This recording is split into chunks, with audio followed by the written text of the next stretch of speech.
Hello students, welcome to scholars class. आज हमारे पास जो नेक्स्ट टॉपिक है वो है AP, that is arithmetical progression. देखिए, अरिथमेटिकल प्रोग्रेशन भी एक बहुत इंपॉर्टेंट टॉपिक है, बहुत छोटा सा टॉपिक है और ये भी एक अपने आप में 6 to 7 मार्क्स कहीं ना कहीं बोर्ड एग्ज़ाम में ये भी कंडक्ट करता है और इस टॉपिक की अपनी एक अहमियत है। देखिए, अरिथमेटिकल प्रोग्रेशन एक ऐसा टॉपिक अब कह सकते हैं, ऐसा चैप्टर है जो मिड सेगमेंट में, मीडियम सेक्शन में और फिर लॉन्ग सेगमेंट में, यानी लॉन्ग क्वेश्चन जो होते हैं उसमें भी ये कहीं ना कहीं इसके क्वेश्चन अधिकतर देखे जाते हैं। अब बोर्ड एग्ज़ाम की बात करें तो इसमें बेसिकली जो हाई स्कूल का सिलेबस है जिसमें अरिथमेटिकल प्रोग्रेशन में क्या क्या है, जैसे टीएनएट टर्म है, सीरीज़ को कैसे अरिथमेटिकल प्रोग्रेशन में हम डिटरमाइन करते हैं कि whether the given series in AP और नॉट। इसके अलावा इसका सम और फिर जो first and primary numbers, natural numbers and what ever the thing is, तो हर एक चीज़ इस चैप्टर में कहीं ना कहीं है जो इम्पोर्टेंट है। और last term, first term, mean difference, ये सारी की सारी चीज़ें जो हैं, तो इस चैप्टर में कैसे हम नंबर स्कोर करें, तो उसका देखिए एक ही इस चैप्टर में ज़्यादा नहीं है, 2 ही 3 बस फॉर्मूले हैं, बाकी सारा का सारा कॉन्सेप्ट आपको समझना होगा। तो आप कुछ ना करें, बस पेन ले लें, कॉपी ले लें और स्टार्ट करते हैं 1 by 1। तो बिना टाइम वेस्ट करते हुए हम चैप्टर स्टार्ट करते हैं, जो कि हमारा आज का टॉपिक है अरिथमेटिकल प्रोग्रेशन। देखिए, एक्सरसाइज 5.1 है, क्वेश्चन नंबर फर्स्ट है। क्वेश्चन नंबर फर्स्ट है, in which of the following situation does the list of numbers involved make an AP and why. Okay, तो हमने फर्स्ट एंड सेकंड पार्ट लिया है, अभी हम आपको समझाएंगे कैसे करते हैं, लेकिन उससे पहले छोटा सा इंट्रोडक्शन दे देते हैं। ये अरिथमेटिकल प्रोग्रेशन होता क्या है? देखिए, अरिथमेटिकल प्रोग्रेशन की अगर हम बात करते हैं तो एपी, एक्चुअली इसको शॉर्ट फॉर्म में एपी भी कहते हैं। अगर हमारे पास कोई एक नंबर है, जैसे मान लीजिए 4 हमने ले लिया, ठीक है, 8 है, 12 है, देन 16 है एंड सो ऑन। जो फर्स्ट टर्म होता है ये वाला 4, तो फर्स्ट टर्म को हम हमेशा ए से डिनोट करते हैं, इसको ध्यान रखिएगा। फिर इसमें एक मीन डिफरेंस होता है, चलिए यहाँ पे हम बता देते हैं।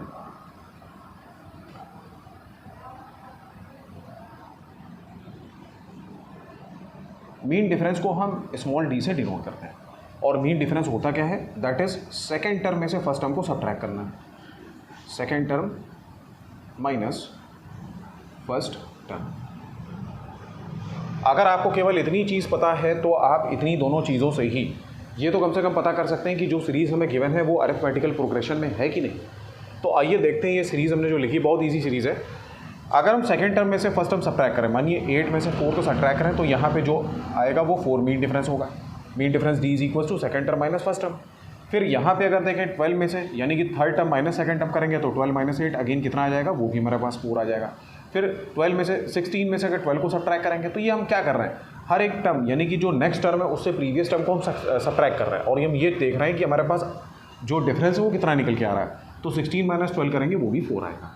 तो हर जगह ऐसी सीरीज जिसमें हमेशा नेक्स्ट टर्म से प्रीवियस टर्म को सब्ट्रैक्ट करें और सब केसेस में अगर हमारा आंसर या यूँ कहें कि मीन डिफरेंस अगर सेम आता है, तो ऐसी सीरीज़ अरिथमेटिकल प्रोग्रेशन में होती है। Very simple, the definition is, if a given series in the form of arithmetical progression and if we have to check it out that whether the given series in AP, so we have to subtract the second term from the first term in such a way that all the terms, that is जो भी series में हमें next term दी है उससे previous term को subtract करने पे answer हमारा अगर सेम आ रहा है, answer means mean difference, mean difference D की वैल्यू सेम आ रही है, तो हम ये कह सकते हैं कि जो गिवन सीरीज होगी वो अरिथमेटिकल प्रोग्रेशन में होगी। तो बेसिकली अभी तो हम केवल इतना ही इसमें रखते हैं, इसके बाद जो भी नेक्स्ट क्वेश्चंस आएंगे तो वैसे वैसे कॉन्सेप्ट ऑफ फॉर्मूलेस हम स्टार्ट करते चले जाएंगे। तो आइए पहला क्वेश्चन देखते हैं और समझते हैं कि इसमें क्या पूछा जा रहा है, हमें क्या आंसर देना है।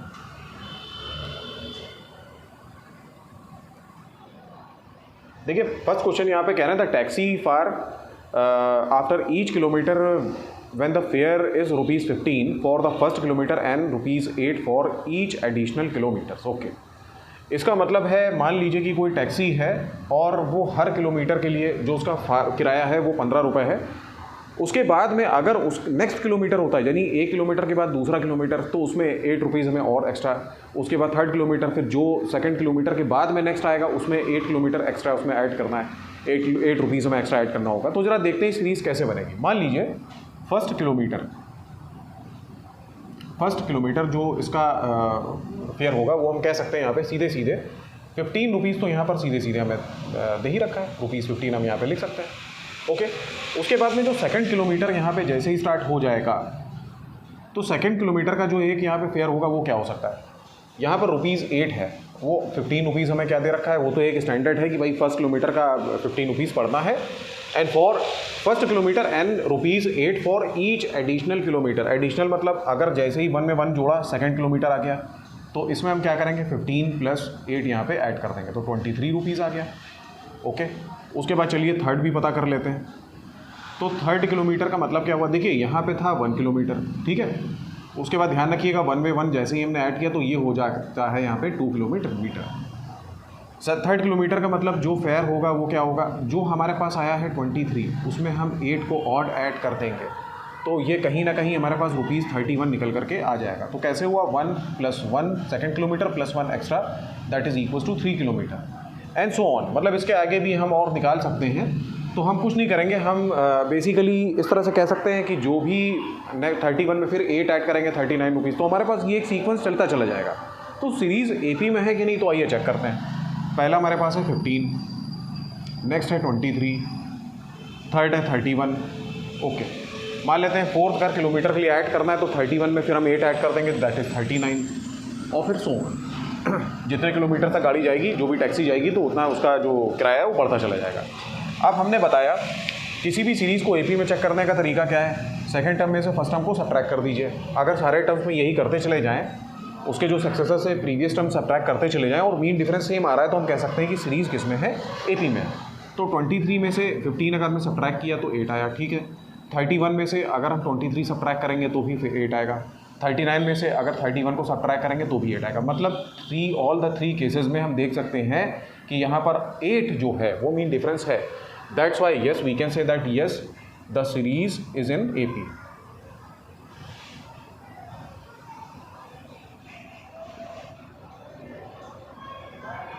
देखिए बोर्ड एग्जाम में ऐसा क्वेश्चन आ सकता है, मान लीजिए कि आपको एक सीरीज़ दे दी जाए और उसमें ये कहा जाए चेक करने की, चेक कीजिए कि ये सीरीज़ AP में है कि नहीं है। आपको सिर्फ केवल इतना करना होगा कि सेकंड टर्म में से फर्स्ट टर्म को सब्ट्रैक्ट कर देना है, फिर थर्ड टर्म में से सेकंड टर्म को सब्ट्रैक्ट करना है, फोर्थ टर्म में से थर्ड टर्म को सब्ट्रैक्ट करना है। आपको बहुत ज़्यादा नहीं सब्ट्रैक्ट करना है, बस थर्ड टर्म तक चेक कर लीजिए। अगर ये दोनों second minus first and third minus second तक भी सेम आ रहे हैं, मीन डिफरेंस सेम आ रहे हैं, तो हम कह सकते हैं कि जो गिवन सीरीज़ होगी वही अरिथमेटिकल प्रोग्रेशन में होगी। तो इस तरह से पहला क्वेश्चन तो yes it is in AP। Now move to the next question. अब देखिए नेक्स्ट क्वेश्चन क्या है, ये फर्स्ट था। सेकंड क्वेश्चन यहाँ से स्टार्ट है। The amount of air present in cylinder when a vacuum pump removes 1/4 of the air remaining in the cylinder at a time. आइए समझते हैं इस क्वेश्चन को क्या कह रहा है इसमें। देखिए मान लेते हैं हमारे पास क्या है, यहाँ पे कोई एक ऐसा पंप है, air the amount of air present in the cylinder, और इसके अंदर इस पूरे सिलेंडर में सिलेंड्रिकल कंटेनर है। तो मान लेते हैं कि एक सिलेंड्रिकल कंटेनर है, तो इसमें कहीं ना कहीं एयर फिलअप है। Okay, when a vacuum pump removes 1/4 of the, तो वैक्यूम पंप मान लेते हैं कि यहाँ से कुछ वैक्यूम पंप है जो कि 1/4 ऑफ द एयर, साफ साफ ये बात कही गई है, 1/4 of the air remaining in the cylinder. The amount of air present मतलब कि सिलेंडर में कितनी एयर प्रेजेंट होगी जब एक पर्टिकुलर एक बार में वैक्यूम पंप उसमें से एयर को रिमूव करता है। बात समझिएगा क्या कह रहे हैं, vacuum pump removes 1/4 of the, तो 1/4 एयर को रिमूव करता है, तो हर बार ये 1/4 एयर को रिमूव कर देता है। ठीक है, एक काम कर लेते हैं, पहले मान लेते हैं कि इसमें जो कंटेनर का वॉल्यूम है, सिलेंड्रिकल कंटेनर है, उसका वॉल्यूम कितना है V। तो हम यहाँ पर एक काम कर लेते हैं, let volume is equals to V। Okay, V litre volume मान लीजिए। अब बात ये आती है कि पहले केस में, यहाँ पर फर्स्ट केस है मतलब पहली बार में तो V है। सेकंड में हम देख सकते हैं कि V में से, अब इसने पहले तो V रहा होगा, उसके बाद में 1/4 एयर इसने रिमूव कर दी। ठीक है, तो V - 1/4 ऑफ V यानी कि V का ही 1/4। ठीक है, तो हम कह सकते हैं यहाँ पे कितना आ जाएगा 3V/4। चलिए ठीक है, नेक्स्ट थर्ड केस। तो थर्ड केस में हम क्या देखेंगे, जो हमारे पास आया है जो कि है 3V/4। अब ये इतनी एयर इसमें सिलेंडर में बची है, यानी कि कितनी एयर 1/4 फिर रिमूव करेगा, किसकी, इसी की। तो कहने का मतलब ये हुआ अगर हम 3v/4 का 1/4 निकालें और उसी में से सब्ट्रैक्ट कर दें तो हम देखेंगे कि कितनी एयर इसमें बच रही है। तो 3v/4 माइनस इसको हम कह सकते हैं 3v/16 और इसका एलसीएम लेंगे तो 16 आ जाएगा। 4 4s दैट इज़ 4 3s 12, तो 12v माइनस 3v ये हमारे पास आ गया 9v/16। एक स्टेप और चेक करते हैं आगे। वैसे तो थर्ड केस तक ही हम इसको देख सकते हैं। अब फोर्थ स्टेप में हमारे पास क्या है, हमें यहाँ पर फिर से चेक करना होगा। तो ध्यान रखिएगा, अब हमारे पास जो एयर बची है वो ये बची है, ये वाली 9v/16 माइनस 9v/16 ऑफ यानी मल्टीप्लाई 1/4, तो ये कितना हो जाएगा 9v/16 माइनस। तो देखिए हमें इतना ज़्यादा करने की ज़रूरत वैसे बेसिकली है नहीं, लेकिन फिर भी हम कहीं ना कहीं इसमें चेक करते रहते हैं कि भाई जो आंसर हमारे पास आ रहा है उसको चेक करना ज़रूरी है, क्योंकि हमें सीरीज़ जब चेक करनी होगी तो मीन डिफरेंस हमें कैलकुलेट करना है, उसमें टर्म्स का पता होना बहुत ज़रूरी है। तो यहाँ पे हमारे पास हो जाएगा 9v/64। अगर हम यहाँ से इसका एलसीएम लेंगे तो 64, 16 4s then 4 9s 36, 36v minus ये 64 डिवाइडेड बाई 64 1 इंटू 9v 9, तो ये हमारे पास कहीं ना कहीं 27v दे देगा अपॉन 64। ठीक है, अब ज़रा हम सीरीज़ को फ्रेम करते हैं और देखते हैं कि हमारे पास सीरीज़ है क्या क्या, कैसे बन रही है। तो चलिए यहाँ पे हम सीरीज़ को फ्रेम कर लेते हैं। पहला टर्म हमारे पास कितना है, वो तो v है। सेकंड टर्म हमारे पास क्या है, 3v/4 है, माइनस थर्ड टर्म हमारे पास कितना है, 9v/16। ओके, फोर्थ टर्म हमारे पास कितना है, 27v/64। और उसके बाद में ज़्यादा पता करने की ज़रूरत नहीं, वैसे आप चाहें तो पता कर सकते हैं, लेकिन हमें बस क्या है, इस सीरीज़ से ही मतलब है। अब हमें करना ये है कि इसमें सेकंड टर्म में से फर्स्ट टर्म को सब्ट्रैक्ट करना है, यहाँ भी वही काम करना है और ये चेक करना है कि मीन डिफरेंस सेम आ रहा है या नहीं आ रहा है। तो आइए चलिए देखते हैं फटाफट, इसको हटा देते हैं यहाँ से। अब हमने यहाँ पे किया ये, इसमें से इसको सब्ट्रैक्ट किया, यानी कि 3v/4 माइनस v किया, एलसीएम लिया, ये तो आ जाएगा 3v माइनस यहाँ पे 4v आएगा, तो 4v मतलब कि माइनस का v/4 है। अब सेकंड केस में भी यही आना चाहिए, माइनस v/4। ठीक है, तो the given series in AP, otherwise it will be not. तो आइए चेक करते हैं, 9v/16 माइनस 3v/4 16, तो ये तो 9v आ जाएगा माइनस 12v। तो हम इजीली देख सकते हैं माइनस का 3v/16 कुछ इस तरीके से आ रहा है। तो देखिए अब माइनस का 3v/16 उधर से आ रहा है, एक मीन डिफरेंस, यानी कि इसको जब इसमें से सब्ट्रैक्ट हमने किया तब हमारे पास आया माइनस का 3v/16, लेकिन जब इसमें से इसको हमने सब्ट्रैक्ट किया सेकंड में से फर्स्ट टर्म को, तो हमारे पास कितना आया, माइनस का v/4। तो यही अपने आप में दो कंट्राडिक्ट कर रहे हैं मीन डिफरेंसेस। तो we can say that no, the series will not be in arithmetical progression. तो इस तरीके से हम इस क्वेश्चन को करते हैं। आइए मूव करते हैं नेक्स्ट क्वेश्चन पे।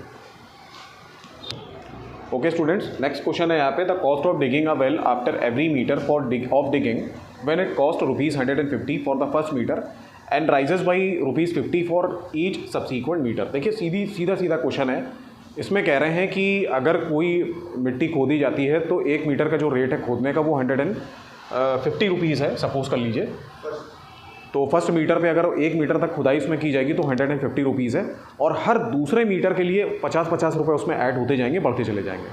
तो देखिए बहुत सिंपल है, अगर 150 फर्स्ट मीटर के लिए तो सेकंड मीटर के लिए 150 + 50 दैट इज़ 200, थर्ड मीटर के लिए 200 + 50 दैट इज़ 250, फोर्थ के लिए 250 + 50 दैट इज़ 300। कैसे, आइए देखते हैं। मान लीजिए कि फर्स्ट मीटर के लिए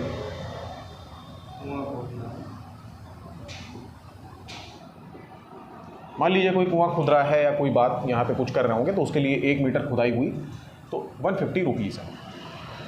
अब इन्होंने कहा है कि व्हेन इट कॉस्ट रुपीज़, ये तो सीधी बात है, after every metre of digging when it cost ₹150 for the first metre and rises by 50 rupees for each subsequent metre. तो एक जब पहली बार खुदाई होती तो 150 रुपये, और उस शुरुआती जिसको हम कह सकते हैं स्टार्टिंग जो रेट है, और उसके बाद में धीरे धीरे करके जैसे जैसे खुदाई स्टार्ट होती है तो सेकंड मीटर के लिए अगर हम बात कर लें, ईच सब्सीक्वेंट मीटर का मतलब 1 मीटर के बाद दूसरा मीटर है, तो इसके लिए भी जो कॉस्ट ऑफ डिगिंग होगी तो 150 प्लस का 50, ये बन गई 200 रुपीज़। उसी तरह से थर्ड मीटर की बात अगर हम करेंगे तो सिमिलरली आपको करना क्या है, 200 में ऐड कर देना है 50, तो 250 बन जाएगा। तो सफिशिएंट है, चाहे तो फोर्थ निकालें ना निकालें, लेकिन ये तो बिल्कुल क्लियर यहीं से दिख रहा है कि हाँ सीरीज़ हमारी अरिथमेटिकल प्रोग्रेशन में हो। देखिए कैसे, अब सीरीज़ हमारे पास पहला टर्म कितना है 150 लिख लीजिए, सेकेंड टर्म कितना है 200, third term 250, fourth term 300 and so on. अब हमें करना क्या, सेकंड टर्म में से फर्स्ट टर्म सब्ट्रैक्ट करना है, तो 200 माइनस 150 कितना आ गया 50। ओके, फिर हमें क्या करना है, थर्ड में से सेकंड को सब्ट्रैक्ट किया, फिर से 50 आ गया। ओके, सेम यही कंडीशन यहाँ पे भी हम करेंगे और ये चेक करेंगे, तो यहाँ पे भी देखिए 50 आ रहा है। तो यस, हम कह सकते हैं मीन डिफरेंस तीनों केसेस में सेम आ रहा है, तो yes the series is in AP arithmetical progression. आइए मूव करते हैं नेक्स्ट क्वेश्चन पे। ओके स्टूडेंट्स, आइए नेक्स्ट क्वेश्चन देखते हैं। The amount of money in the account every year when ₹10,000 is deposited at compound interest at 8% per annum. अब देखिए इसमें क्या क्या इन्फॉर्मेशन दी हुई है। सबसे पहले प्रिंसिपल, तो हम 10,000 रुपीज़ लिख सकते हैं। आफ्टर दैट रेट, ये कितना है 8% है। इसके बाद में कहीं ना कहीं द अमाउंट, मतलब amount of money is in the account every year, हर साल जो उसके अकाउंट जो पर्सन है उसके अकाउंट में हर साल जो पैसा जमा हो रहा है, या कंपाउंड इंटरेस्ट के जो कि रेट परसेंट 8% के हिसाब से 10,000 रुपये पर जो भी अमाउंट बन रहा है। तो हम देखिए इसको किस तरह से, सबसे पहले तो हमें फॉर्मूला पता होना चाहिए, R/100 to the power n। Amount is equal to principal within bracket 1 + R/100 to the power n। अब अगर हम फर्स्ट ईयर की बात करते हैं, मान लीजिए फर्स्ट ईयर की बात हमने की, ठीक है, हम कंसेक्यूटिव ईयर्स लेंगे, इसमें वन फर्स्ट ईयर लेंगे, सेकंड लेंगे, थर्ड लेंगे, तो उस हिसाब से क्वेश्चन कंप्लीट करेंगे। Amount is equal to principal, मान लीजिए 10,000 है, 1 + R जो कि 8% है अपॉन 100 टू दी पावर कितनी हो जाएगी 1। ओके, अगर हम यहाँ पर मान लीजिए अमाउंट फर्स्ट है, ये दूसरे साल के लिए अगर है तो 1 + 8/100 टू दी पावर 2। उसी तरीके से A3 अगर लेते हैं तो 10,000 within bracket 1 + 8/100 to the power 3। और ये कहाँ तक जाएगा, मान लीजिए an तक जाता है, 10,000 विद इन ब्रैकेट 1 + 8/100, ये 8 है यहाँ पे, टू दी पावर n। तो हम देख सकते हैं कि जितने ईयर्स हमारे बढ़ते चले जा रहे हैं, पहले साल के लिए कुछ इस तरह से अमाउंट, दूसरे साल के लिए कुछ इस तरह से, थर्ड साल के लिए, तीसरे साल के लिए कुछ इस तरह से, and up to n years. तो ये कुछ इस तरह से यहाँ पर हम देख सकते हैं कि अब एक चीज़ हमारे पास ये है कि सीरीज़ किस तरह से फॉर्म होगी। आइए देखते हैं। तो सीरीज़ के लिए सबसे पहले हम क्या लिख सकते हैं, मान लीजिए a within bracket 1 + amount is equal to p, ये p है यहाँ पे, sorry, 1 + R/100 to the power n की जगह 1, ठीक है, और p की जगह क्या रखिएगा, प्रिंसिपल 10,000, और r की जगह 8% रख लीजिएगा। तो इस तरीके से सेकंड अगर हम बनाने चलेंगे तो a is equals to p within bracket 1 + R/100 to the power यहाँ पे 2। फिर थर्ड ईयर के लिए अगर लें तो सेम यहाँ पर कंडीशन विदाउट एनी चेंज, और अप टू n ईयर्स के लिए लें p within bracket 1 + R/100 to the power n। तो एक्चुअली यहाँ पर अगर हम देखें तो कुछ इस तरह से सीरीज़ यहाँ पे हमारी बनती चली जा रही है। अगर हम सेकंड टर्म यहाँ ये देखना चाहते हैं कि ये जो ये फॉर्मेशन गिवन है, इससे हमारी सीरीज़ की जो सीरीज़ बन रही है ये अरिथमेटिकल प्रोग्रेशन में है कि नहीं है, तो देखिए second term minus first term करेंगे तो जो मीन डिफरेंस निकल के आएगा वो सेम नहीं होगा। अब कैसे सेम नहीं होगा, ज़रा ये देखते हैं।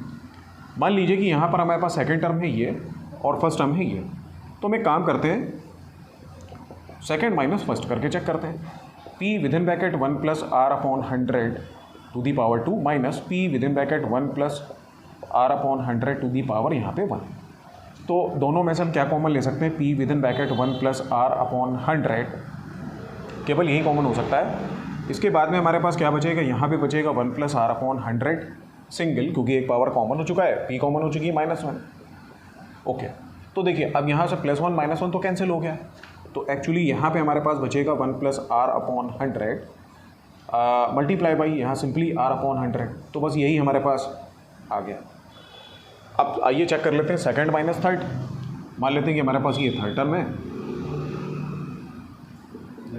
Okay, third minus second. Actually देखिए आप लोग यहाँ पे 10,000 ले लीजिएगा, ये हमने यहाँ पर पूरा करके दिखाया है। आपको केवल ये चेक करके दिखाना है, तो जो p है वो यहाँ पे हमने लिख दिया 10,000 है, r की जगह पर 8% है।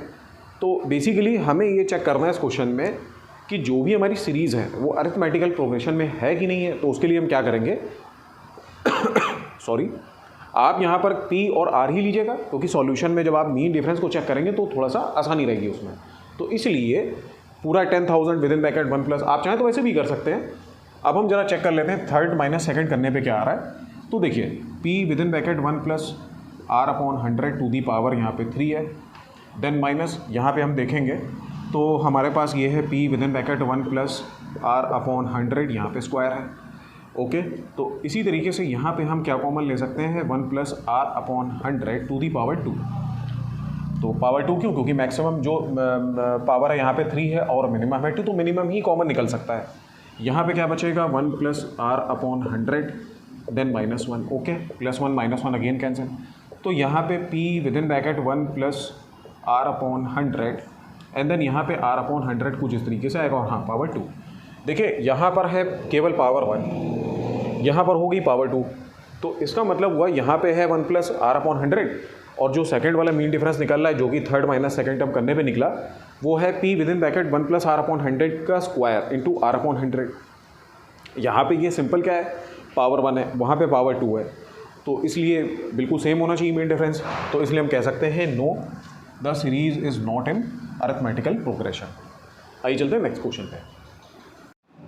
ओके स्टूडेंट्स, आइए नेक्स्ट क्वेश्चन देखते हैं। Write first 4 terms of an AP of the AP when the first term A and the common difference D are as follows. देखिए यहाँ पर अरिथमेटिकल प्रोग्रेशन में एक चीज़ आपको ध्यान रखनी है, जो फर्स्ट टर्म होता है वो हमेशा A होता है, और जो मीन डिफरेंस या कॉमन डिफरेंस कहते हैं उसको स्मॉल d से रिप्रेजेंट करते हैं। अब हमें पता क्या करना है, यहाँ पे हमें फर्स्ट 4 टर्म्स जो है वो पता करना है। तो हम इसके लिए क्या करेंगे, एक आप फॉर्मूला या जो सीक्वेंस है उसको ध्यान में रखिएगा। एक सीरीज़, पहला टर्म हमेशा A होता है, then A plus D, then A plus 2D, then A plus 3D। हमें कितने टर्म्स पता करने हैं, first 4, first second third and fourth and so on. तो ये कहाँ तक भी चला जाएगा। आइए सबसे पहले आपको दिखाते हैं कि जो ये गिवन सीरीज़, ये जो हमने सीरीज़ लिखी है, ये क्या वाकई में अरिथमेटिकल प्रोग्रेशन में, क्योंकि अगर ये सीरीज़ लिखी है तो ये भी AP में कहीं ना कहीं होगी। तो आइए second term fine minus first term फटाफट करते हैं। तो A प्लस D में से अगर हम A सब्ट्रैक्ट करेंगे, A कट जाएगा तो बचेगा D। उसी तरीके से A प्लस 2D में से अगर हम A प्लस D सब्ट्रैक्ट करेंगे तो मतलब A प्लस का 2D साइन चेंज हो जाएगा, माइनस A माइनस का D, A से A कैंसिल 2D में से। तो हाँ बिल्कुल सही है, लगभग हमें ये पता चल गया कि जो हमने सीरीज़ लिखी है वो भी AP में होगी। तो अब आ जाते हैं वापस क्वेश्चन में और सॉल्व करते हैं। अगर हमें दिया यहाँ पे A इज इक्वल टू 10, तो पहला टर्म कितना हो जाएगा 10, A प्लस का D तो 10 प्लस का 10, ओके, कॉमा A प्लस का 2D, A हमारे पास 10 है, प्लस का 2 इंटू D कितना है, वो भी 10 है, कॉमा A जो कि हमारे पास 10 है, प्लस का 3D 3 इंटू 10। तो अब हमें क्या करना है, 10 पहला, 10 plus 10 that is 20, 20 plus 10 that is 30, then 30 plus 10 that is 40। तो बस हमें 4 ही टर्म पता करने थे, तो पहला आंसर ये रहा। आइए अब बात करते हैं सेकंड क्वेश्चन में। तो सेम हमें यहाँ भी करना है, A देन A प्लस का D, देन A प्लस का 2D, देन A प्लस का 3D। तो पहला टर्म हमारे पास क्या है, वो तो -2 हो जाएगा। उसके बाद सेकंड टर्म क्या है, A प्लस का D, यानी कि -2 प्लस का 0, ओके, D यहाँ पे 0 है। देन A प्लस का 2D, तो A हमारे पास क्या है, वो तो हमारे पास 2 दिया हुआ है, माइनस का 2, तो -2 प्लस का 2 मल्टीप्लाई बाई 0, ओके। अब फोर्थ टर्म क्या है, A जो कि अगेन -2 है, प्लस D जो कि 0 है, तो वैसे बेसिकली ये 3 है, तो 3 इंटू 0। अब हम इसको देखते हैं, तो -2 कॉमा यहाँ भी -2, तो हर जगह लगभग -2 हो जाएगा, क्योंकि 2 0 0 एंड 0 प्लस -2 दैट इज़ -2, और सेम यहाँ भी -2। आइए चलते हैं थर्ड क्वेश्चन में। तो सेम यही चीज़ यहाँ भी लिखना है, A प्लस का D, A प्लस का 2D, देन A प्लस का 3D। A कितना है 4, A प्लस का D तो ध्यान रखिए 4 प्लस माइनस -3 हो जाएगा। देन A प्लस का 2D, A हमारे पास 4 है, प्लस का 2D, तो 2 इंटू -3 दैट इज़ -6, तो प्लस माइनस -6 यहाँ पर लिख देते हैं। अब A यहाँ पर अगेन यहाँ पर कितना है 4 है, और यहाँ पर 3 3 9, तो माइनस का 9 हो जाएगा। तो 4 देन 4 माइनस 3 दैट इज़ 1, यहाँ पे -2 और यहाँ पर -5। तो ये कुछ यहाँ पर टर्म्स निकल करके आए हैं। आइए चलते हैं नेक्स्ट क्वेश्चन पे। ओके स्टूडेंट्स, तो देखिए जो प्रीवियस क्वेश्चन था उसमें पार्ट नंबर 4 और 5 आप अपने आप से कीजिएगा, सेम वही पैटर्न है। आपको A प्लस का D, A प्लस का 2D इस फॉर्मेट को अप्लाई करना है सीक्वेंस में, उसके बाद आंसर्स अपने पता करना है। अगर आपको नहीं आता है तो आप कमेंट सेक्शन में रिप्लाई कीजिएगा, बताइएगा, हम उसको फिर से सॉल्व करके दिखाएंगे। आइए मूव करते हैं next, that is question number 3। तो for the following APs right the first term and the common difference. तो हमें करना क्या है इसमें, कॉमन, देखिए ध्यान रखिएगा, अगर हम फर्स्ट टर्म की बात करते हैं तो वो स्मॉल ए होता है, एंड द कॉमन डिफरेंस की बात अगर हम करते हैं तो हमारे पास होता है स्मॉल डी। बाकी सीरीज़ बनाना अलग चीज़ है, वो हमने दिखाया कैसे है, ए प्लस डी, ए प्लस 2डी वाले फॉर्मेट से। नेक्स्ट हमें करना क्या, अगर सीरीज़ दी हो तो हमें ए और डी को कैसे पता करना है। तो आइए ज़रा देखते हैं इसको। देखिए ए तो पता करना बेहद आसान है, जो सीरीज़ का पहला टर्म होता है वही आपका पहला आंसर है, जो कि ए हो गया। ए इज इक्वल टू 3, आंसर कर कंप्लीटेड। अब डी के लिए हमने क्या बताया था, आपको क्या करना है, सेकेंड टर्म में से फर्स्ट टर्म को सब्ट्रैक्ट कर देना है। तो अब हम क्या करेंगे, 1 माइनस का 3, तो सिंपली -2 हो गया। ठीक है, एक काम और कीजिए, एक बार और चेक कर लीजिए। तो एक तो हमारे पास कॉमन डिफरेंस, हमने बताया कॉमन डिफरेंस पूरी सीरीज़ में सेम होना चाहिए। तो एक काम कर लेते हैं, ये तो हमने पता कर लिया है डी, मान लीजिए इसको D1 हम कह देते हैं। D2 के लिए क्या करेंगे, थर्ड माइनस का सेकेंड टर्म करेंगे। तो थर्ड हमारे पास -1 है, माइनस का सेकेंड टर्म है 1 माइनस, तो देखेंगे -2 हो जाएगा। तो हाँ बिल्कुल सही है, तो हमें ज़्यादा सॉल्व करने की ज़रूरत नहीं है। तो ये आंसर हमारे पास कॉमन डिफरेंस है और ए इज इक्वल्स टू 3 हो गया। आइए अब इधर देखते हैं, ए इज इक्वल्स टू सिंपली तो 1 हो जाएगा, क्योंकि पहला जो टर्म सीरीज़ का पहला जो टर्म है वो तो ए हो गया। अब डी पता करने के लिए हमें क्या करना है, सेकेंड टर्म में से फर्स्ट टर्म को सब्ट्रैक्ट करना है। सेकेंड टर्म जो कि है 5/3 माइनस का 1, ठीक है, एलसीएम ले लीजिए। तो 5 माइनस का 3 दैट इज़ 2/3, या क्या डी। एक काम कर लीजिए और इसको सॉल्व करके देखिए और देखिए क्या आता है। तो हम एक काम करते हैं, इसको D1 D2, अब थर्ड में से अगर हम सेकेंड टर्म को सब्ट्रैक्ट करें तो क्या देखें क्या बनता है। तो ध्यान रखिएगा, थर्ड है 9/3 में से कहीं ना कहीं 5/3 को सब्ट्रैक्ट करने पे नीचे तो 3 रहेगा और 9 माइनस 5 दैट इज़ 4, तो 4/3। ओके, अब एक चीज़ हमें यहाँ पर ये भी फर्दर चेक करनी होगी कि 1 5/3 9/3, और एक काम करते हैं D3 भी इसमें ज़रा हम चेक कर लेते हैं। D3 इज इक्वल्स टू, तो 13/3 माइनस का 9/3 that is equals to 13 minus का 4। ओके, तो यहाँ पे क्या गड़बड़ हो गई है, 3। ओके, यहाँ पे 3 डिवाइडेड बाई 3 दैट इज़ 1 5 ज़ा 5। तो सबसे पहला टर्म हमने क्या किया, 5/3 माइनस 1 2/3। फर्स्ट ओके स्टूडेंट्स, देखिए यहाँ पे मेन डिफरेंस सेम नहीं मिल रहा है। ठीक है, 4/3 यानी कि जो D2 है और D3 है वो तो सेम आ रहा है। एक काम, बुक में ये मिसप्रिंट हो गया है, मिसप्रिंट हमने इसको जो है रॉन्गली उतार लिया है। आप अपनी बुक में चेक कीजिएगा, यहाँ पे एक्चुअली 1/3 है। तो आइए अब सॉल्व करते हैं। तो 1/3 अगर हम जैसे ही रखेंगे, हाँ तब तो बिल्कुल क्लियर है। 3 रखने पे यहाँ से 3, ओके, तो यहाँ से सीधे सीधे ये तो 1 हो जाएगा। तो ये कहीं ना कहीं हमारे पास 4/3 आ जाएगा, बिल्कुल सही है। तो 1 की जगह पर यहाँ पर 1/3 होगा, तो बिल्कुल सही है। D1 D2 D3 तीनों के तीनों 4/3 एंड 4/3। आइए चलते हैं next question, that is question number 4। तो पहला तो a is equals to 0.6, very easy. Now D, second term minus first term 1.7 minus 0.6। तो D को अगर हम देखें तो हम क्या देख सकते हैं, देखिए सीधे सीधे यहाँ पर अगर हम देखें 1.7 में से अगर 0.6 सब्ट्रैक्ट कर दिए तो 1.1 ही आएगा। ठीक है, तो कहीं ना कहीं इसका मतलब है कि हम एक बार और चेक कर लेते हैं। ये D1 हमने चेक किया, D2 के लिए क्या करेंगे, थर्ड, यानी कि थर्ड टर्म में से सेकंड को सब्ट्रैक्ट करेंगे। 2.8 में से 1.7 को सब्ट्रैक्ट, तो 2.8 1.7 तो ऑब्वियसली 1.1, तो D2 भी 1.1 आ रहा है। तो आगे हमें फर्दर चेक करने की ज़रूरत नहीं है, यानी कि a is equals to 0.6 and D is equals to. एक चीज़ का ध्यान रखिएगा कि आपको ये D1 D2 करके नहीं दिखाना है, यहाँ पर हमने चेक करके दिखाया है कि D1 की वैल्यू और D2 की वैल्यू सेम है, क्योंकि अरिथमेटिकल प्रोग्रेशन में मीन डिफरेंस कहें या कॉमन डिफरेंस कहें, ये दोनों सेम होने चाहिए। अब बात आती है कि हमें, ये तो आप रफ कॉलम में चेक कर सकते हैं, आपने कैलकुलेट करके इसको चेक कर सकते हैं कि जो बेसिकली मीन डिफरेंस है वो सेम आ रहा है कि नहीं आ रहा है। तो D की वैल्यू पूरे क्वेश्चन में सेम रहेगी, पूरी सीरीज़ के दौरान सेम रहेगी अगर वो AP में है। आइए चलते हैं नेक्स्ट क्वेश्चन में। एक चीज़ और स्टूडेंट्स है, इसमें हमने सेकंड क्वेश्चन नहीं किया है, तो जो सेम है तो वो क्वेश्चन हम नहीं सॉल्व कर रहे हैं। बाकी हम जो टिपिकल है या थोड़े से अलग तरह के क्वेश्चन हैं उनको ही हम केवल कंसीडर कर रहे हैं। बाकी अगर आपको नहीं आता है आप कमेंट में बताइएगा, उसको भी फर्दर सॉल्व करने की पूरी कोशिश की जाएगी। तो आइए मूव करते हैं नेक्स्ट क्वेश्चन।